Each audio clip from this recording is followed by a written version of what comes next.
You just think of that. An alpha particle want to bombard in the nucleus. The nucleus is positive charge. The alpha particle is also positive charge. It is very difficult to bombard the nucleus into the alpha particle. நல்லா பார்த்தீங்க, இப்போ ஒரு பெரிய மரம் இருக்குது. அந்த மரத்துல ஒரு கல்லால எடுத்து வேகமா அடிக்கிறீங்க. You throw a stone to a tree. அதில் சின்னதாக ஏதாவது ஸ்பாட் உண்டாகும். அதுவே என்ன பண்ணுறீங்க, ஷார்ப்பான ஒரு குச்சி எடுத்து குத்துறீங்க, கொஞ்சம் போகும். அதுவே கன்னை வச்சு ஃபயர் பண்ணுறீங்க. During that fire, the bullet can enter some depth in the tree. ட்ரீக்குள்ள கொஞ்சம் தூரம் உள்ள போகும் அந்த புல்லட் இல்லையா? What is the difference between these three? If you throw a stone, it having some velocity, and if you go nearby the tree and you hit a tree with a sharp object, it is having some high kinetic energy, so it can enter somewhat. And if you fire, what happened?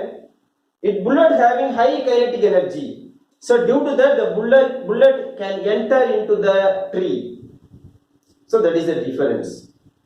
Even though it gives a repulsive force, the tree என்ன பண்ணும்னா the bullet போறத தடுக்கும், but it is having the high kinetic energy. That kinetic energy help to bombard the bullet into the tree. So that is the same thing happen here. It is giving the repulsive force, but it is highly accelerated if the alpha particle having high kinetic energy, even though overcome by the Coulomb's force of repulsion, it goes inside the nucleus.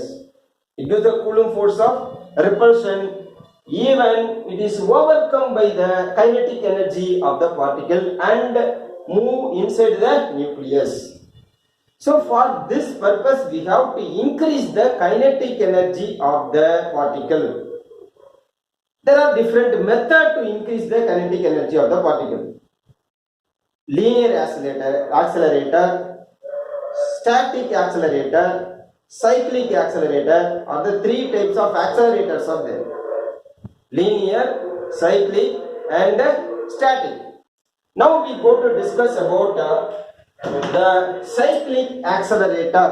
So cyclotron is a cyclic accelerator of a charged particle, and it will not accelerate the negative charged particle. It can accelerate only the positive charged particle. I say the reason later. Now what is the principle of the cyclotron? The principle of the cyclotron is Lorentz force. If the charged particle enter into the magnetic field, it attains the Lorentz force. Due to the Lorentz force, it attains the circular path. That is the principle. It consists of two Ds, hollow cylindrical Ds. There you go, two Ds, hollow cylindrical Ds.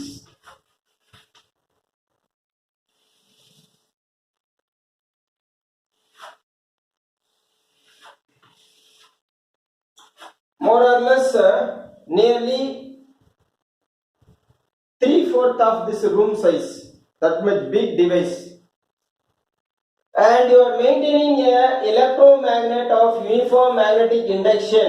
This is north pole of the magnet, and the bottom, this is south pole of the magnet. See, this is magnetic induction from north to south. Okay, now I keep the D in this position.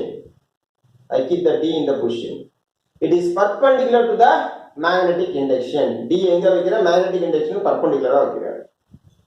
D is perpendicular to the magnetic induction. Now the charged particle to be accelerated is injected with the velocity at the center. Charged particle to be accelerated is injected with the velocity at the center. This D is a little bit D1 and D2. These two Ds are connected with a powerful AC source. எங்க எங்க கொடுத்திருக்கோம்னா ஒரு AC சோர்ஸ்ல கொடுத்திருக்கோம், powerful AC source. What is in the AC source? Continuously the polarity may be changed. One time this became positive, next time this became positive. If this is positive, that is negative. So the negative and the positive is continuously altered. That is happening in the D. And one deflector plate will be present. During the experiment I will say. Now what actually happened? This is positive charge. I told that it can accelerate only the positive charge, and this is positive charge. At that time, due to the radio frequency oscillator, it gives minus here. This is the minus. Now this positive is attracted by the negative. So a charged particle now is attracted by the minus. So it moves with a velocity. அது புடிச்சு இழுக்குது இல்லையா? So it moves with a velocity. If it moves with a velocity, what happens? It is bounded by a magnetic Lorentz force. Due to the Lorentz force, it attains the circular path. If a charged particle moves with velocity in the magnetic field, it attains the Lorentz force. Due to the Lorentz force, it attains the circular path. So that after reaching the D, it attains the circular path. Once again comes center. Whenever it comes to the center, this became positive and this became negative. See, this became positive and this became negative. So this positive charge pushes the positive charge, and the negative charge attracts the positive charge. What will happen? This positive charge, if this became positive, this pushes the charge, and this became negative, it attracts the charge.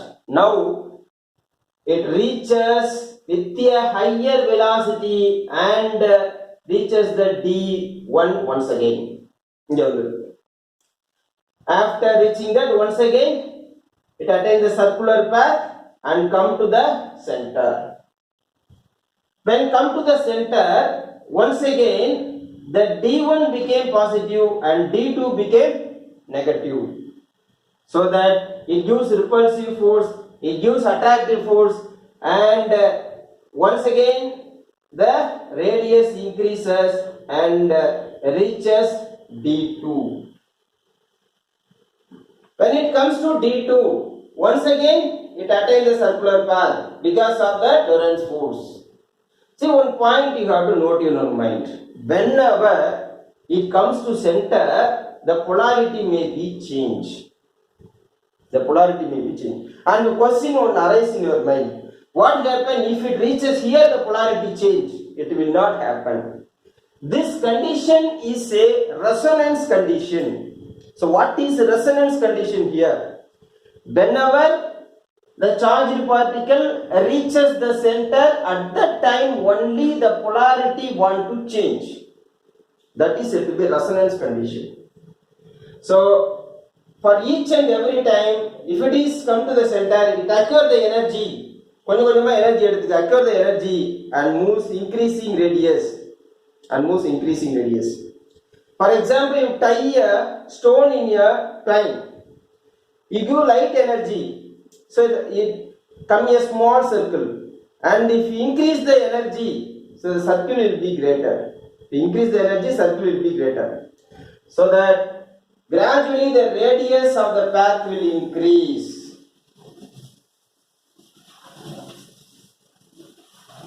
And finally, here a high negative potential is given, that is called a deflector plate. The high negative is given, that is called a deflector plate. In the deflector plate, this is high positive charge and it is deflected due to the negative charge and it moves to the target.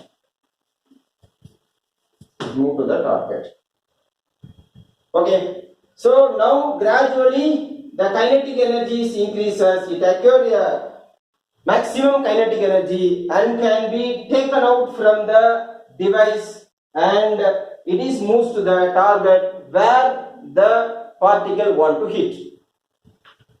See the frequency here, you know that mv square by r is the centripetal force which is balanced by the Lorentz force BQB. So in this you can say R is equal to mv by bq is equal to r. Yes, mv by bq is equal to r. Mass of the particle constant, magnetic induction is uniform magnetic induction, that is also constant, charge is also constant. So the velocity is directly proportional to radius, or the radius is directly proportional to velocity. So the velocity increases, radius also increases. That is why gradually increase the velocity, increasing the radius, finally it goes to the target. And what is the frequency? We already discussed the frequency at time period. Time period is equal to what? 2 pi m by bq. Time period is equal to 2 pi m by bq. And frequency f is equal to inverse of time period. That is bq by 2 pi m. This we already discussed. And what is the limitation? What is the limitation of this experiment? This experiment is used in a big room. To maintain that much of uniform magnetic field is very difficult. The point 1. Maintaining uniform magnetic induction over the large area is very difficult. Point number 2. The electron and light particle cannot be accelerated. For what purpose we cannot accelerate? If you are accelerating the lighter particle, I just before told, whenever it comes to the center, then only the polarity want to change. Otherwise, it upsets the resonance condition. So the lighter particle, before coming here, it goes there. So the polarity may change. It affects the resonance condition. This is one. And another one point. If the negative charges like light particle is accelerated, continuously increasing velocity causes variation in the relative mass. You know that the velocity increases, the relative mass will be increased. For example, நம்ம இங்க ஒரு weighing machineல இங்க weight பார்க்கறோம். அதே weighing machineல வந்து கீழே வச்சிட்டு மாடியில இருந்து அந்த weighing machineல குதிக்கிறோம். நம்ம மாடியில இருந்து weighing machineல குதிக்கிறோம். குதிச்ச உடனே நம்ம weight பார்த்தோம்னா ஒரு 300 kilo 400 kilo. It is not actual weight. That is to be relative weight. So அந்த மாதிரி actual mass இல்லனா கூட relative mass அந்த எலக்ட்ரானுக்கு அதெல்லாம் increase ஆயிடும். So these are the limitation of the cyclotron. Okay, so it increases the velocity of a particle or a kinetic energy of the particle in cyclic manner. That is why it is called cyclotron.